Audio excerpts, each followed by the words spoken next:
இந்த top and இந்த elbow என்ன பண்ணணும்னா, இந்த எல்போ சில டைம் என்ன பண்ணிடுறீங்க, புஷ் தான் பண்ணுறீங்க, இந்த கண்ட்ரோல் இல்லை. ஓகேவா? இப்போ இந்த கை லூஸாக விடுங்களேன், இந்த கை லூஸாக விடுங்க, நல்ல லூஸாக விடுங்க. ஓகேவா? இந்த கை இப்போ நல்ல இந்த எல்போ பார்த்தீங்கன்னா நல்ல லூஸாக இருக்குது. இப்போ நான் ஸ்ட்ராங்காக அடித்தேன்னா உங்களுக்கு வலிக்கும் இல்லை உடஞ்சிரும் இல்லையா? இப்போ லிட்டில் பிட் ஆஃப் ஒரு ஃப்ளெக்ஸ் பண்ணுங்க இந்த எல்போவில். ஓகேவா? லிட்டில் பிட் ஃப்ளெக்ஸ் இருக்கா இப்போ? ஓகேங்களா? இதுதான் கண்ட்ரோல். ஓகேவா? இந்த கண்ட்ரோலை வச்சுட்டு, புரியுதுங்களா உங்களுக்கு? டிஃப்ரென்ஸ் புரியுதா? சரியா? ஸோ இந்த கண்ட்ரோலில் இருந்து இந்த கண்ட்ரோலோடையே தான் நீங்கள் ஃப்ளெக்ஸ் பண்ணணும், இந்த கண்ட்ரோலே எக்ஸ்டெண்ட் பண்ணணும், இந்த கண்ட்ரோல்லே தான் பேட்டை லிஃப்ட் பண்ணணும் எல்லாமே. ஓகேவா? அந்த கண்ட்ரோலோட பண்ணும்போது என்ன பண்ண மாட்டீங்க, கையை புஷ் பண்ண மாட்டீங்க. ஓகேவா? சரியா? இன்னொன்று ஸ்ட்ரெச் பண்ணும்போது எப்பவுமே பேக் லிஃப்ட் நல்லா இருக்கணும்.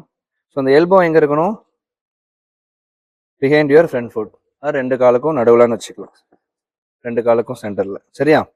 இந்த நீ அலைன்மெண்ட்டுக்கு நேராக. ஓகேவா? ஸோ இங்கேருந்து அந்த கண்ட்ரோலோட பேட் வரும்போது டேப் பண்ணுறது சூப்பராக இருக்கும். ஓகேவா? நீங்கள் இங்கேயே வச்சுக்கிறீங்க, பாலுக்கு ரீச் ஆகும்போது இங்கேயே வச்சுக்கிறீங்க, இங்கேருந்து வரும்போது புஷ் தான் நடக்கும், மிடில் பட்டா கூட பால் பெரிய லெவலில் ட்ராவல் ஆகாது. சரியா? பிளேட் பெட்டர், குட்.